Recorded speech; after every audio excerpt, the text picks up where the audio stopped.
ഇത് കൊല്ലിയമ്മിലുള്ള ദൂത് Sagar jeep safari ഓഫീസിൻ്റെ അടുത്താണ് ഇപ്പോഴുള്ളത്.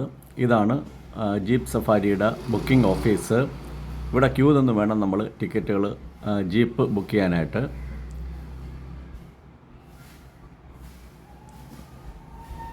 അപ്പോൾ ഞങ്ങൾ 2 പേരെയാണ് ഞങ്ങൾ ക്യൂവിൽ നിർത്തിയിരിക്കുന്നത്. ഞങ്ങൾ 14 പേരുണ്ടെങ്കിൽ 2 പേരെ ക്യൂ നിർത്തിയിരിക്കുകയാണ്. 2 ജീപ്പ് ബുക്ക് ചെയ്യാനായിട്ടാണ് 2 പേരെ നിർത്തിയിരിക്കുന്നത്. ഇപ്പം ജീപ്പ് അലോട്ട് ചെയ്ത് കിട്ടി. ഞങ്ങൾ 7 പേരൊരു ജീപ്പിലോട്ട് കയറാനായിട്ട് വരികയാണ്. ജീപ്പ് എന്ന് പറഞ്ഞാൽ മഹീന്ദ്രയുടെ ഒരു ബൊലേറോ വണ്ടിയാണ്.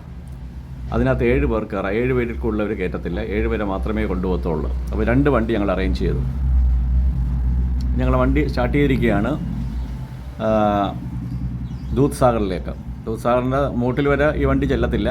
കുറച്ച് ദൂരം മാറി ആണ് വണ്ടി പാർക്ക് ചെയ്തിട്ട് പിന്നെ അവിടെ നിന്ന് നമ്മളൊരു 10-15 മിനിറ്റ് നടന്ന് പോകേണ്ടി വരും. ഇവിടെ കുറേ റെസ്റ്റോറൻറ്റുകളൊക്കെ ഉണ്ട് സൈഡിൽ.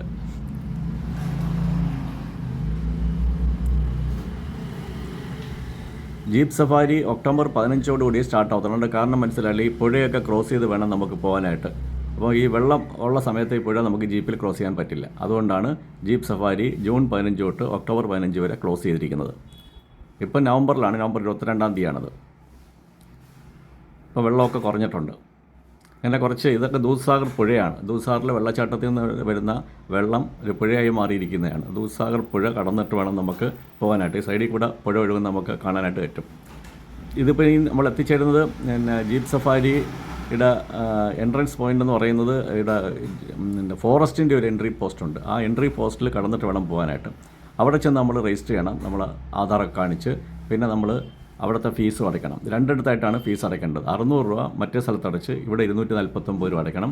ഇവിടെ GPay ആയിട്ട് മാത്രമേ ഇവർ സ്വീകരിക്കത്തുള്ളൂ. ക്യാഷ് സ്വീകരിക്കാൻ വളരെ ബുദ്ധിമുട്ടാണ്. അപ്പോൾ എല്ലാ ജീപ്പുകളും ഇങ്ങനെ ക്യൂ നിൽക്കുകയാണ് അകത്തോട്ട് പോകാനായിട്ട് പൈസ അടച്ചിട്ട്.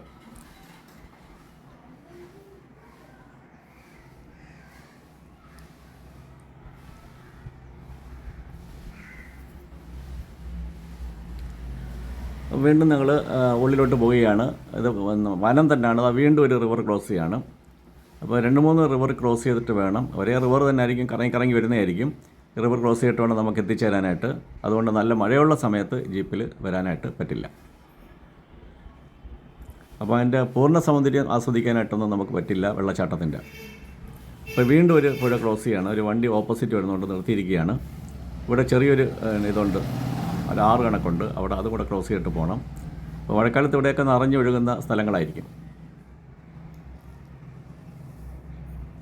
അപ്പോൾ ഞങ്ങൾ എത്തിച്ചേർന്നിരിക്കുകയാണ്. ഇവിടെയാണ് ജീപ്പ് പാർക്ക് ചെയ്യുന്നത്. ഈ ജീപ്പുകളൊക്കെ പാർക്ക് ചെയ്തതിന് ശേഷം നമ്മൾ ഇവിടെ നിന്ന് 1.5 മണിക്കൂർ സമയം നമുക്ക് അനുവദിച്ചിട്ടുണ്ട്. ഈ ജീപ്പ് വന്ന് നിൽക്കുന്ന ആ സമയം തൊട്ട് 1.5 മണിക്കൂർ. 1.5 മണിക്കൂറിനുള്ളിൽ തിരിച്ചു വരുന്നില്ലെങ്കിൽ നമ്മൾ ഫൈൻ കൊടുക്കേണ്ടി വരും. ഒരാൾക്ക് 500 രൂപ വെച്ച് അഡീഷണൽ കൊടുക്കേണ്ടി വരും. അപ്പോൾ ഇവിടെ വണ്ടിയുടെ നമ്പർ നോക്കിയിട്ട് പോകാൻ പറഞ്ഞിട്ടുണ്ട്. ഇതാണ് വണ്ടി നമ്പർ.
ഞങ്ങളിത് അവസാനം ദൂദ് സാഗർ വാട്ടർഫാൾസിൻ്റെ അടുത്തെത്തി ചേർന്നിരിക്കുകയാണ്. ഏകദേശം 15 മിനിറ്റ് ഞങ്ങൾ നടന്നു ജീപ്പ് ഇറങ്ങിയിട്ട്.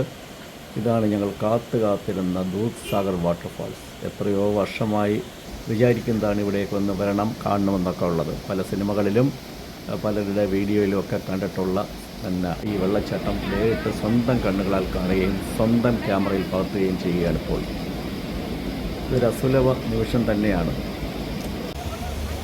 ഇപ്പോൾ ട്രെയിനും കൂടെ പോകുന്ന കാഴ്ച അതിമനോഹരമായ കാഴ്ച. സാധാരണ എല്ലാവർക്കും ആ ട്രെയിൻ പോകുന്ന കാഴ്ച ഇവിടെ കിട്ടാറില്ല. ഞങ്ങൾക്ക് ആ ട്രെയിൻ കടന്നു പോകുന്ന കാഴ്ച ഇവിടെ കിട്ടിയിരിക്കുകയാണ്. ഏകദേശം 1017 അടി ഉയരത്തിൽ നിന്നാണ് ഈ വെള്ളം ചാടുന്നത്. 4 മടക്കുകളിലായിട്ടാണ് ഈ വെള്ളം ചാടി വരുന്നത്. അത്യപൂർവമായൊരു കാഴ്ചയാണത്.